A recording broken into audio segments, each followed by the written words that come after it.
महाराज पृथु की यज्ञशाला में श्री विष्णु भगवान का प्रादुर्भाव। चतुर्थ स्कंद 20वां अध्याय।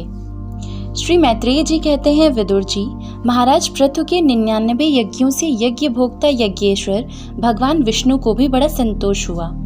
उन्होंने इंद्र के सहित वहां उपस्थित होकर उनसे कहा, श्री भगवान ने कहा, राजन, इंद्र ने तुम्हारे 100 अश्वमेध पूरे करने के संकल्प में विघ्न डाला है।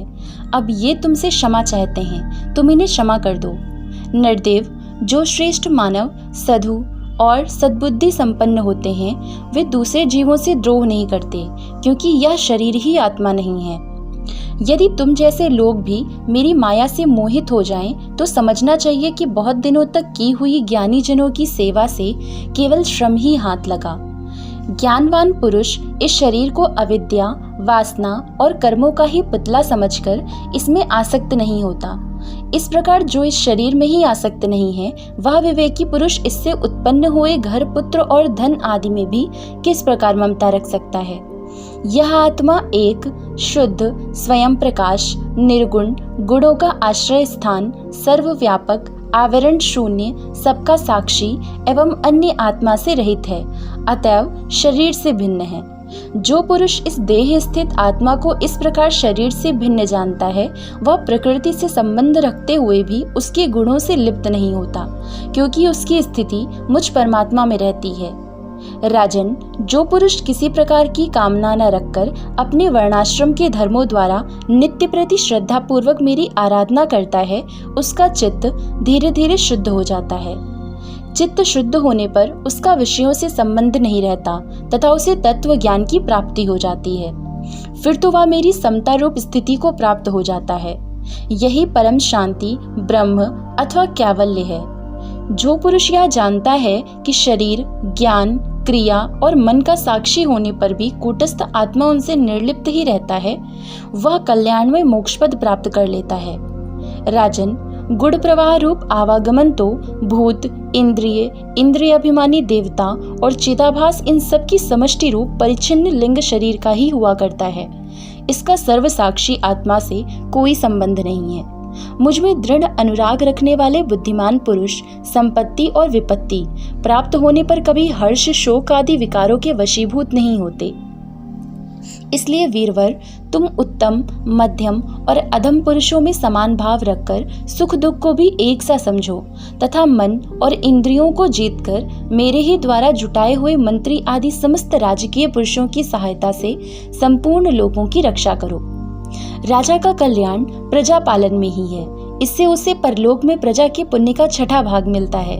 इसके विपरीत जो राजा प्रजा की रक्षा तो नहीं करता, किंतु उससे कर वसूल करना जानता है, उसका सारा पुण्य तो प्रजा छीन लेती है और बदले में उसे प्रजा के पाप का भागी होना पड़ता है।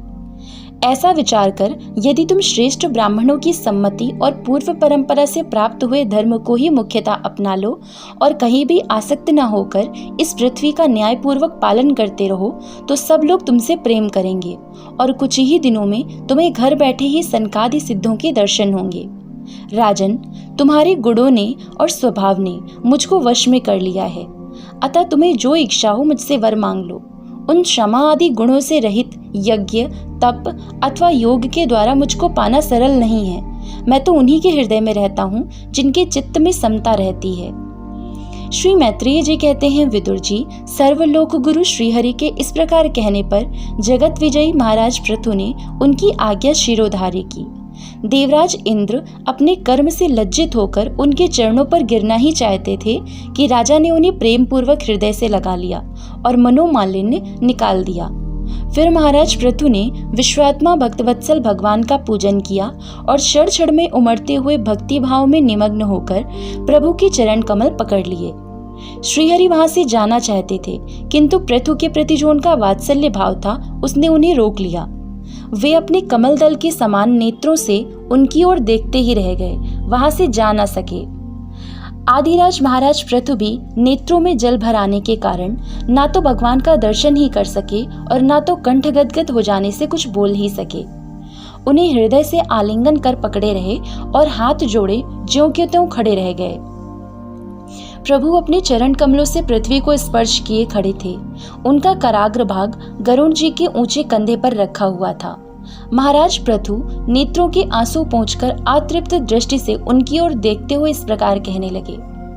महाराज पृथु बोले, मोक्षपति प्रभु, आप वर देने वाले ब्रह्मादि देवताओं के भी वर देने में समर्थ हैं। कोई भी बुद्धिमान पुरुष आपसे देह अभिमानियों के भोगने योग्य विषयों को कैसे मांग सकता है?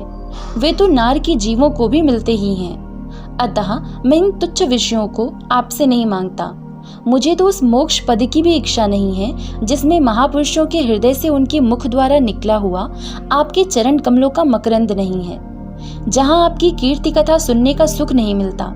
इसलिए मेरी तो यही प्रार्थना है कि आप मुझे 10,000 कान दे दीजिए, जिनसे मैं आपकी लीला गुणों को सुनता ही रहूं।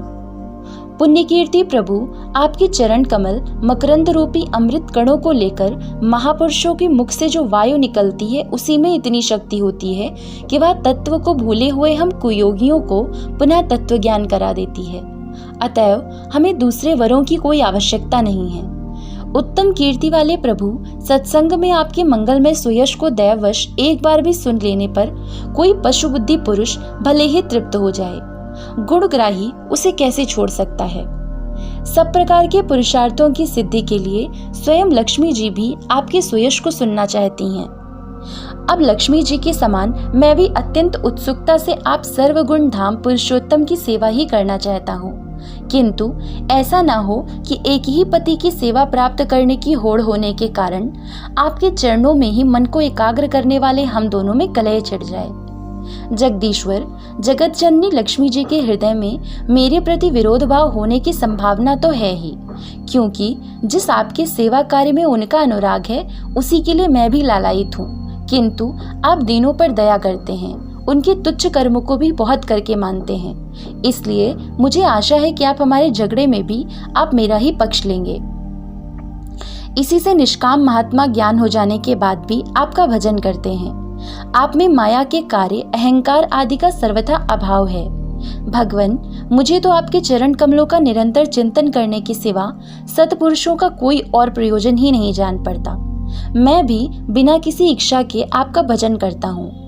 आपने जो मुझसे कहा कि वर मांग, सो आपकी इस वाणी को तो मैं संसार को मोह में डालने वाले ही मानता हूँ। यही क्या, आपकी जो वेद रूपा वाणी है उसने भी तो जगत को बांध रखा है।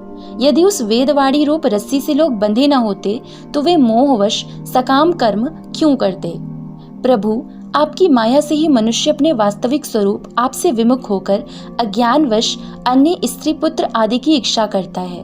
फिर भी जिस प्रकार पिता पुत्र की प्रार्थना की अपेक्षा न रखकर अपने आप ही पुत्र का कल्याण करता है, उसी प्रकार आप भी हमारी इच्छा की अपेक्षा न करके हमारे हित के लिए स्वयं ही प्रयत्न करें।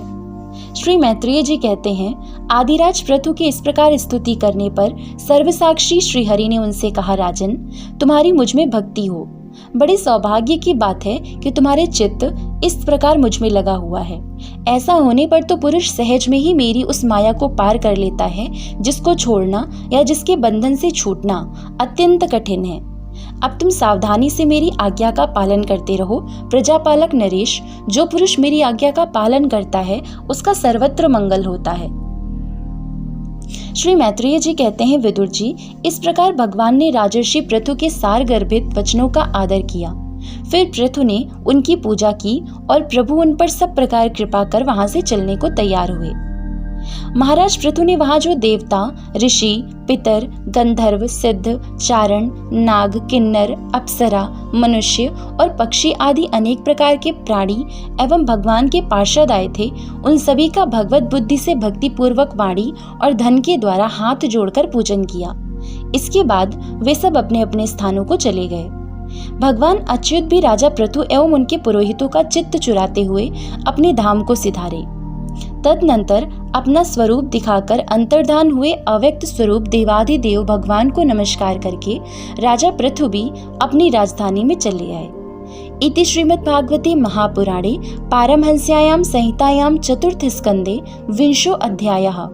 ओम नमो भगवते वासुदेवाय। जय श्री राधे कृष्ण।